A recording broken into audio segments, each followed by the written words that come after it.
Segundos, tu programa, La Palabra No Está Encadenada, con el hermano Armando Márquez.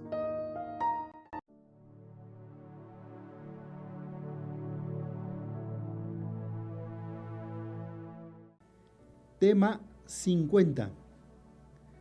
Los libros proféticos. El profeta Oseas.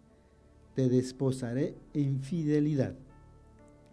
Tema 50. Miren ya este número simbólico al que hemos llegado ya en esta catequesis con Monseñor Romero. 50 temitas y esperamos seguir adelante con la ayuda de Dios y la inspiración de Monseñor Romero, ¿verdad? Con quien hemos visto los libros del Pentateuco, los libros históricos, algunos de los libros también sapienciales, y hemos entrado a ver los libros proféticos, los 4 profetas mayores, Ezequiel, Daniel, Isaías y Jeremías.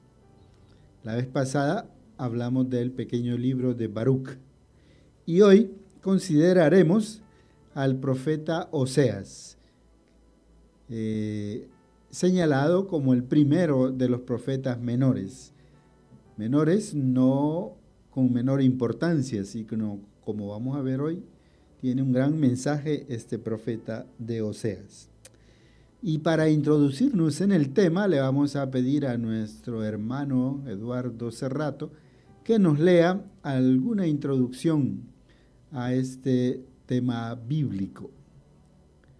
El capítulo 1 del libro de Oseas comienza con una orden dada a Oseas por el Señor para casarse con una mujer adúltera y tener hijos con ella, como un símbolo de la relación infiel de Israel con Dios. Luego se revela que los niños que dé a luz son nombrados por el Señor con nombres simbólicos que representan el juicio y el castigo de Dios sobre Israel por su infidelidad. Oseas, profeta del Antiguo Testamento, es nacido en el año 800 a.C. y fallecido alrededor del 725 a.C. Desarrolló su ministerio en el Reino del Norte, de donde procedía. Oseas predicó a finales del reinado de Jeroboam II y en tiempos de Osías, Jotán, Ahaz y Ezequías. Por consiguiente, su misión profética debe situarse entre los años 750 y 725 a.C. A partir de esa introducción, preguntamos a Monseñor Romero, ¿cuál fue el contexto histórico de Oseas? Oseas, el profeta que le tocó ver el derrumbamiento de Israel, aquella parte de la Palestina que estaba separada de Judea, el reino del norte, tuvo un gran rey cuando comenzó Oseas a predicar, Jeroboam II. Pero en este tiempo glorioso del imperio del norte de Israel, como siempre que hay bonanza en un pueblo, había muchos abusos, injusticias sociales, atropellos de la autoridad, y esto es lo que denuncia Oseas.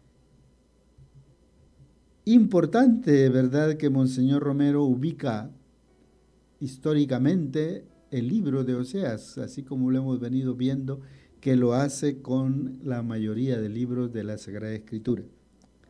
¿Qué sucedió cuando cayó Jeroboam? Cuando cayó Jeroboam, vino una serie de reyes cobardes que trataron de someterse o de hacer alianzas con los otros pueblos, y entonces Oseas denuncia de los reyes cobardes el haber olvidado la alianza con Dios, el andar buscando más el apoyo de los hombres, critica la política de su reino. También Monseñor Romero en esta ocasión nos ubica no solo cronológicamente, nos ubica también geográficamente. Nos habla del reino del norte, del reino del sur. Por eso les invitamos a ejercitarnos con los mapas de Tierra Santa.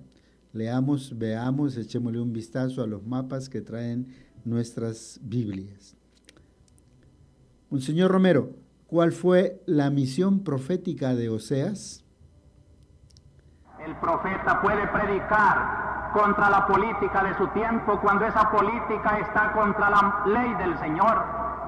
Y esto es lo que defiende Oseas, desde su misión profética, denunciar los errores, las idolatrías, las falsas confianzas de los políticos de su tiempo.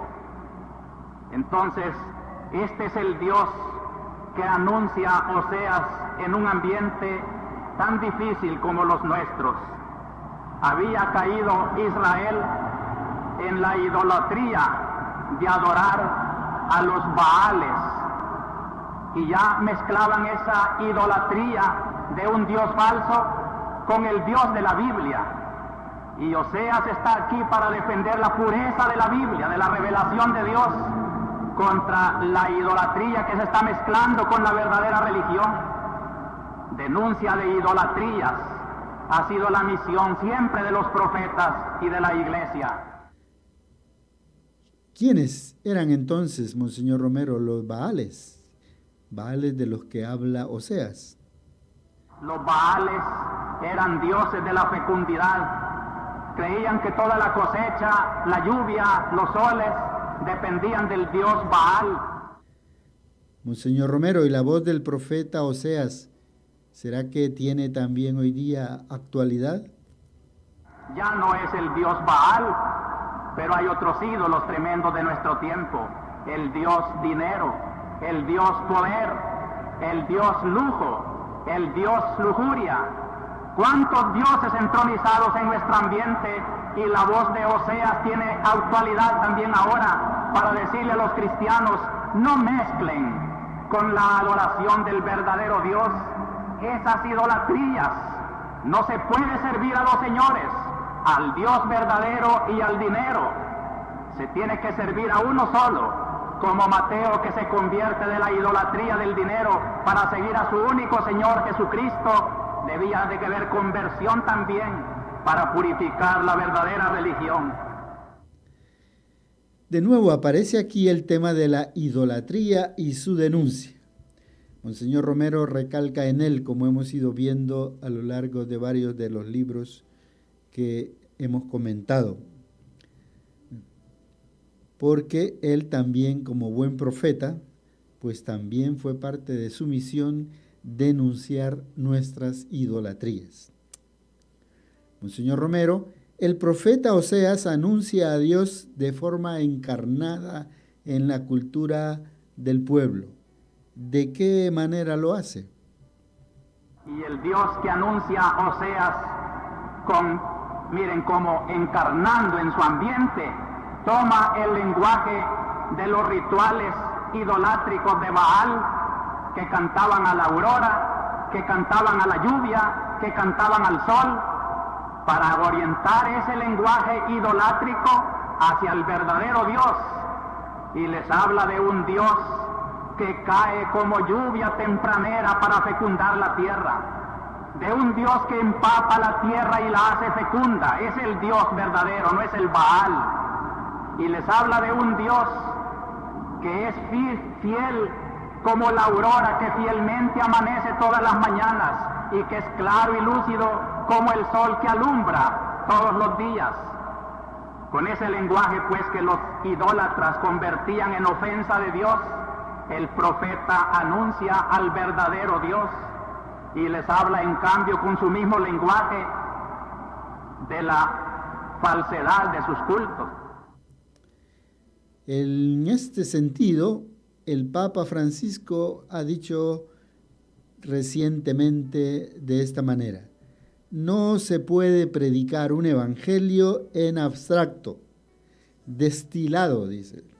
No, el evangelio debe ser inculturado y es también expresión de la cultura, ¿verdad? Para recalcar esta idea de Monseñor Romero también de la inculturación del mensaje, ¿verdad? Ya lo hizo también Oseas. Eso lo dijo el Papa en la audiencia general del miércoles 25 de octubre de este año 2023. Monseñor Romero, ¿cuál es la experiencia de matrimonio que vive Oseas? ¿Y cuál es el significado pastoral que adquiere esta crisis matrimonial vivida por Oseas? Oseas, un profeta que vivió en su vida personal e íntima la dura realidad de un hombre que ama a una mujer y que no ha sido comprendido, sino que lo ha traicionado. Él traslada ese resentimiento de amar sin ser correspondido a la relación de un Dios. Pero espera, como los novios esperan, aún en sus momentos de ruptura, vendrá la reconciliación. La sigo amando. Monseñor Romero, ¿puede ayudarnos a profundizar mejor este significado teológico de la experiencia de crisis matrimonial de Oseas? En el capítulo 2 de la profecía de Oseas hay una descripción preciosa de esta idea que estoy tratando de profundizar. Dios se queja de Israel infiel, y la infidelidad se manifiesta en que se ha olvidado que de Dios ha recibido la tierra y los frutos, y la compara a la nación traidora como una esposa que se ha prostituido y que anda haciendo uso de sus galas, de sus adornos, olvidándose que su esposo se los puede quitar. Y Dios le dice: yo soy tu esposo, yo te he dado la tierra, tú estás haciendo como si yo no existiera, yo te voy a quitar todo lo que te he dado. Y cuando te sientas así, desnuda, desordenada, con tu propia miseria, te darás cuenta que todo te lo he dado yo, y volverás y te recibiré con amor. Esta es la ternura de Dios, incansable en perdonar, incansable en amar. Impresionante experiencia la crisis matrimonial de Oseas, e impresionante el significado teológico que adquiere esta experiencia a partir de la fe. Impresionante y consoladora también la conclusión de Monseñor Romero. Dice: esta es la ternura de Dios, incansable en perdonar, incansable en amar. ¿Cuál es nuestra experiencia en este sentido? Monseñor Romero, ¿cómo el profeta Oseas expresa también su experiencia de reconciliación matrimonial, comparándola con la reconciliación de Dios con el pueblo?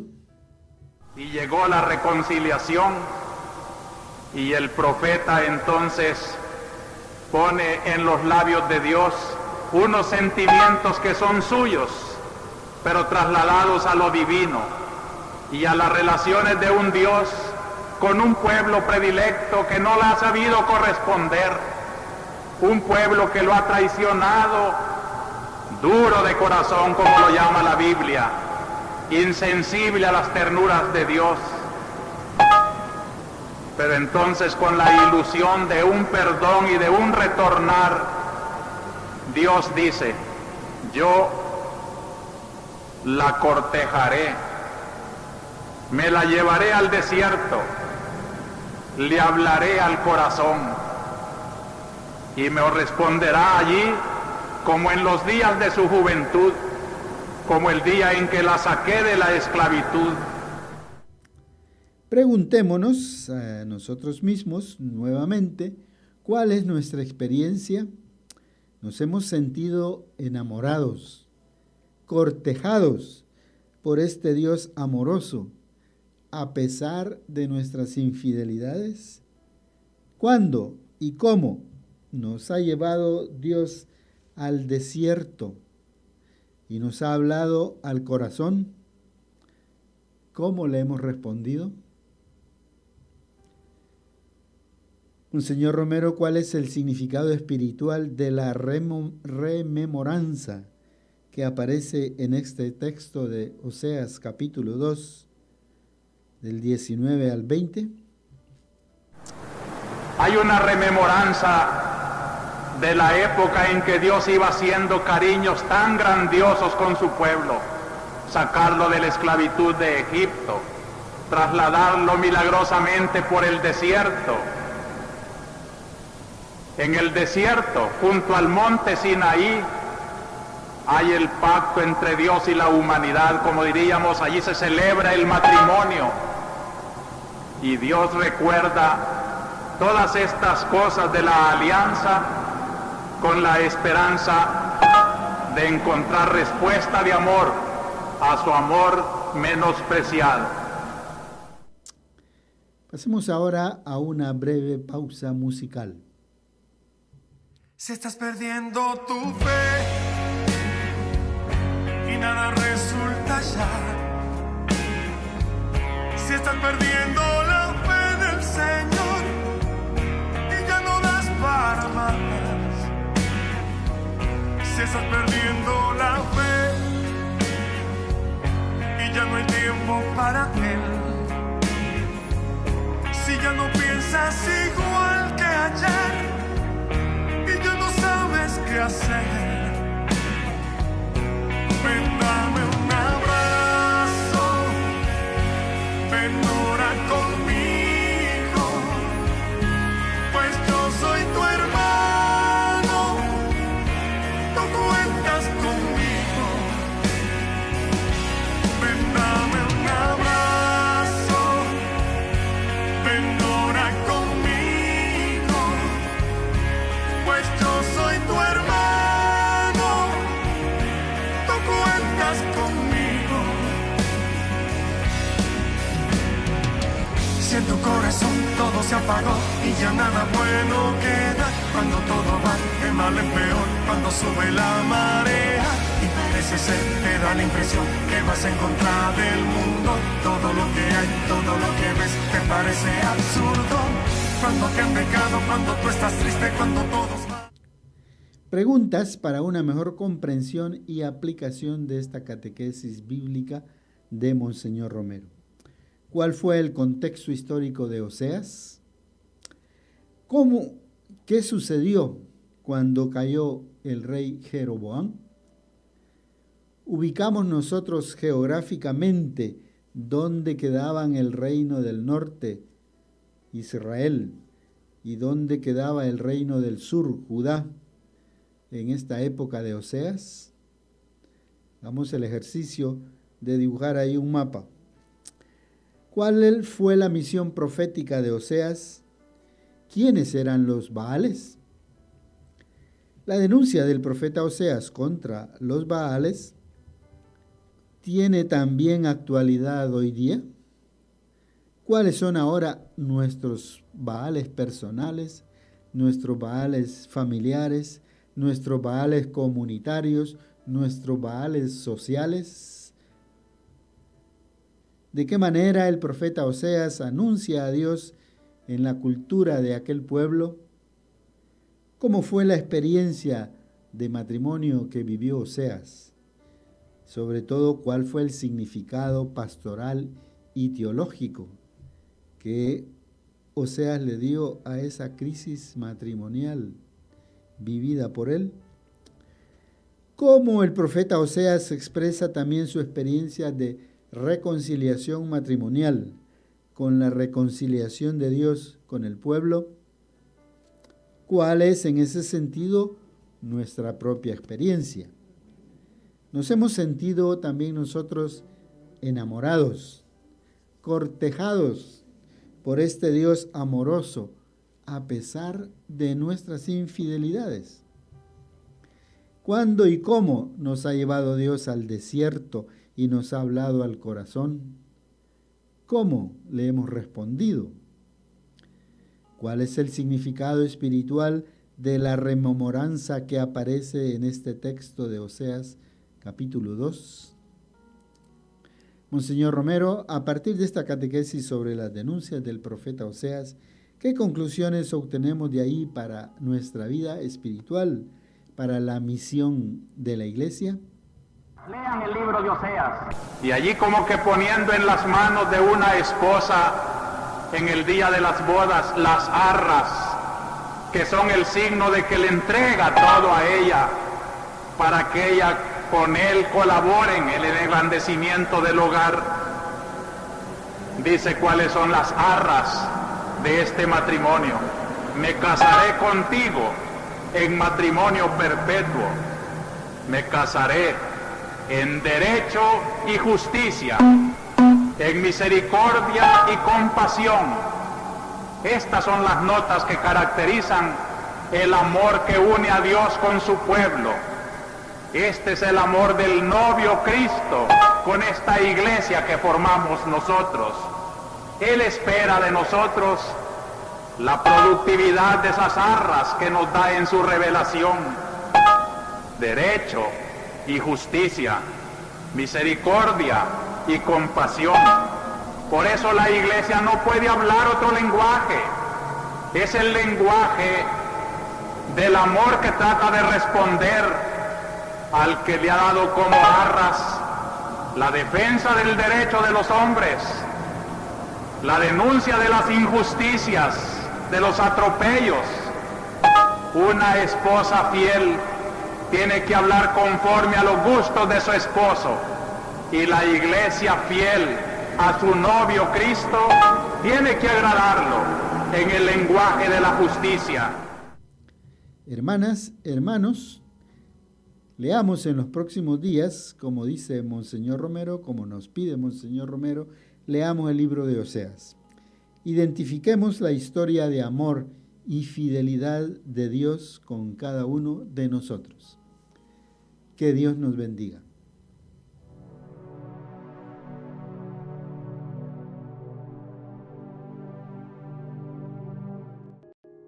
Escuchaste tu programa La Palabra No Está Encadenada en Radio Angelus.